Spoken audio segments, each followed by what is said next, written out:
আপনারা দেখছেন news all India. আমিও দেখি, আপনারাও সবাই দেখুন। আশা করি ঠিক খবর, ভালো খবর আপনাদের কাছে পৌঁছতে পারবে।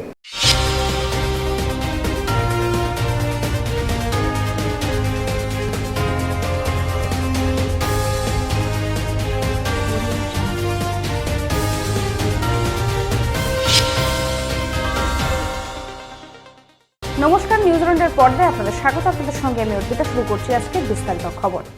আজ বাংলার ঘরে ঘরে, স্কুল, কলেজে, অফিসে বাগদেবীর আরাধনা করা হয়। সৌরভ গঙ্গোপাধ্যায়ের বাড়িতেও ধুমধামের সঙ্গে অনুষ্ঠিত হলো সরস্বতী পুজো। ডোনা গাঙ্গুলির বাড়ির পুজোর প্রত্যেক বছরের মতো এই বছরও সকাল থেকেই বাগদেবীর আরাধনা করা হয়। পুজোতে অংশগ্রহণ করেন বাড়ির সদস্যরা। সৌরভ গাঙ্গুলি এবং সারা গাঙ্গুলি ছিলেন না এই পুজোয়। এবার পুজোতে অংশগ্রহণ করেছে ডোনা গাঙ্গুলির সমস্ত ছাত্রছাত্রীরা। সারাদিন বিভিন্ন অনুষ্ঠানের মধ্য দিয়ে সরস্বতী পুজো পালন করা হয়। অনেক দিনের পুজো, কারণ আমি ছোটবেলা থেকেই দেখছি, তো 40-50 বছরের বেশি হবে। আর আজকে সকালেতেই অঞ্জলি, সবাই আসে অঞ্জলি দিতে। তারপরে আমাদের খিচুড়ি ভোগ থাকে, আর খিচুড়ি ভোগের পরে বিকেলে সবাই অনুষ্ঠান করে। প্রায় 200-300 জন নাচবে। এখন অনেকে স্কুলের পরীক্ষা বলে নাচছে না, কিন্তু আমাদের সারা বছর যেটা শেখানো হয় ওটা সবাই নাচে। এবারে নেতাজি নগর কলেজে সরস্বতীর পুজোর থিম করা হয়েছে আমার সোনার বাংলা। গ্রাম বাংলার স্বাদ নিতে চাইলে হাজির হতে হবে নেতাজি নগর কলেজে। দুই কলেজের ছাত্রছাত্রীদের হাতেই তৈরি হয়েছে পুজোর মণ্ডপ। থিম করা হয়েছে এই বছরের আমার সোনার বাংলা। তাদের হাতের আলপনায় সেজে উঠেছে কলেজ প্রাঙ্গণ। চলতি বছরে নেতাজি নগর কলেজ এবং নেতাজি নগর ডে কলেজের সরস্বতী পুজোয় হাজির ছাত্রছাত্রীরা। সময় এখন ছোট্ট একটি বিরতির। ফেরাসি বিরতির পর সঙ্গে থাকুন। 11 বছরের পথ চলা শুরু আমাদের নিউজ অল ইন্ডিয়ার। 15ই আগস্ট 2023 থেকে নতুন সাজে, নতুন রূপে নিউজ অল ইন্ডিয়া। আপনাদের কাছে অনুরোধ, আমাদের চ্যানেলটি সাবস্ক্রাইব করুন, লাইক করুন এবং শেয়ার করুন। ফিরলাম বিরতির পর। আসছে এবারে বিস্তারিত খবরে। সরস্বতী পুজোয় নতুন নিয়ম। আজ সরস্বতী পুজো। বিদ্যাদেবী যখন মা সরস্বতী, তখন পুরোহিত মেয়ে নয় কেন? সেই প্রশ্নের উত্তর দিয়েছে যাদবপুর বিদ্যাপীঠ স্কুলের ছাত্রীরা। 3 জন স্কুল কন্যা পুরোহিতের ভূমিকা পালন করে বিদ্যাদেবীর পুজো অর্চনা করলেন। তারা মন্ত্র উচ্চারণ এবং নিয়ম নীতি মেনেই নিজেদের স্কুলের সরস্বতী পুজোয় পুরোহিতের দায়িত্ব পালন করলেন ছাত্রীরা। স্কুলের পুজোতে পুরোহিতের ভূমিকা পালন করে গর্বিত তার। সন্দেশখালী যাওয়ার পথে টাকিতেই অসুস্থ সুকান্ত মজুমদার। সন্দেশখালী যাওয়ার পথে টাকিতেই অসুস্থ সুকান্ত মজুমদার। পুলিশের গাড়ির বনেটে উঠে বিক্ষোভ দেখাচ্ছিলেন তিনি। প্রবল ঝাঁকুনিতে গাড়ি থেকে পড়ে যান। বসিরহাটের একটি জরুরি বিভাগের হাসপাতালে ভর্তি করা হয় তাকে। সেখানেই চিকিৎসাধীন বিজেপির রাজ্য সভাপতি সুকান্ত মজুমদার। সময় এখন একটি ছোট্ট বিরতির। ফিরে আসছি বিরতির পর। আরজু মানেই আপনার মনের মতো ফার্নিচার। আসুন দেখে নিন আপনার পছন্দ অনুযায়ী অফিস বা ঘর সাজানোর জন্য নতুন ডিজাইনের ফার্নিচার।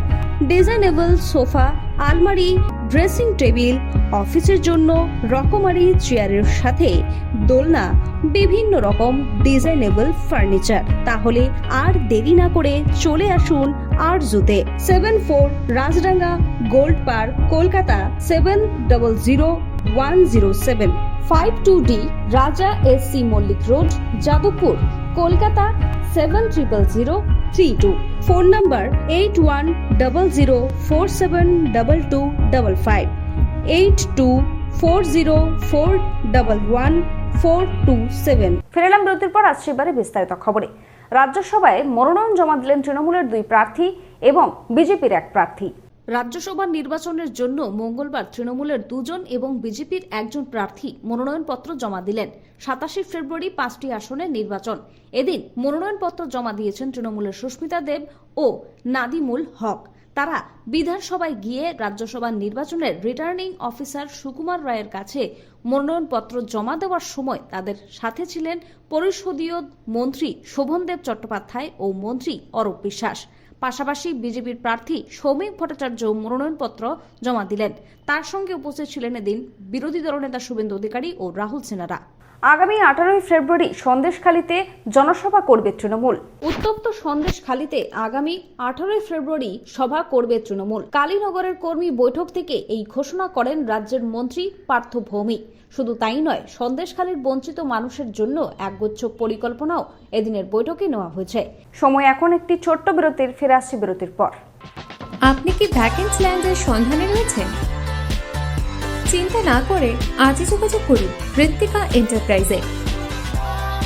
আমরা রুবি হসপিটালের 3 কিলোমিটার থেকে 12 কিলোমিটারের মধ্যে ল্যান্ড সেল করি। ভ্যাকেন্সি ল্যান্ডের দাম 80,000 থেকে 2,70,000-এর মধ্যে। তাহলে আর দেরি কেন? আজই চলে আসুন আমাদের অফিসে।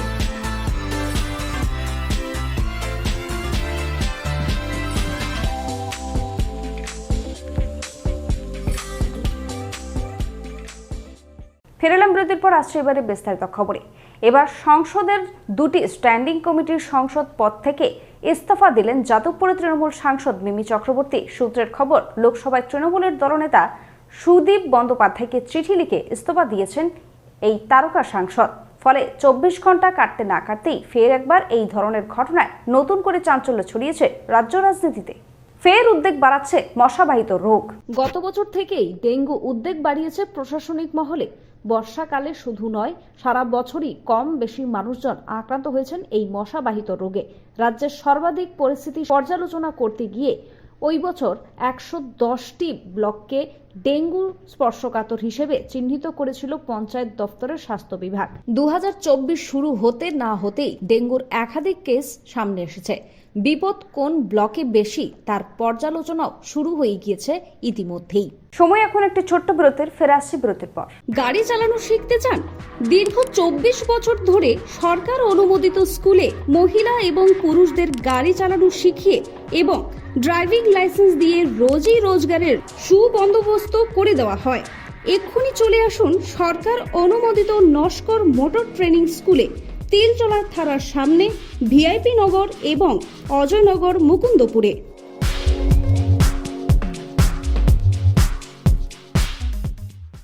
ফেরালাম বিরতির পর। আসছে এবারে বিস্তারিত খবরে। বেআইনি কল সেন্টারে তালা পুলিশের। বিদেশি গ্রাহকদের প্রতারিত করে কোটি কোটি টাকা হাতানোর অভিযোগ উঠল এক বেআইনি কল সেন্টারের বিরুদ্ধে। নরেন্দ্রপুর থানার কামালগাজীতে সেই কল সেন্টার বন্ধ করে দেয় পুলিশ। সেই সঙ্গে সেন্টারের 39 জন কর্মীকে আটক করে পুলিশ, যার মধ্যে 31 জনকে ছেড়ে দেওয়া হলেও 8 জনকে গ্রেফতার করা হয়েছে। বারুইপুর পুলিশ জেলার স্পেশাল অপারেশন গ্রুপ একটি আবাসনে হানা দিয়ে এই বেআইনি কল সেন্টারের পর্দাফাশ করে। সেখান থেকে শতাধিক কম্পিউটার, হেডফোন ইত্যাদি বাজেয়াপ্ত করা হয়। ভোটের আগে প্রধানমন্ত্রীর নতুন চমক। এবার 2024 সালের লোকসভা ভোটের প্রাক্কালে নতুন প্রকল্প ঘোষণা করলেন নরেন্দ্র মোদী। প্রধানমন্ত্রী সূর্য ঘর মুফত বিজলি যোজনা। এজন্য সরকার 75,000 কোটি টাকা বরাদ্দ করবে। প্রতি মাসে দেশের 1 কোটি মানুষ বিনামূল্যে 300 ইউনিট বিদ্যুৎ পাবে, যা ব্যয় হবে সব দেবে কেন্দ্রীয় সরকার। খবর এখনকার মতো এই পর্যন্তই। দেখতে থাকুন নিউজিল্যান্ডের খবর মানি আমরা। শুভরাত্রি। রুবি হসপিটালের খুব কাছে, বিমান্তা হোটেলের পাশে Ruby guest house. Ruby guest হাউসে আসলেই আপনারা কম দামে পেয়ে যাবেন রুম ভাড়া। তাহলে আজই চলে আসুন রুবি গেস্ট হাউসে। Ruby guest house.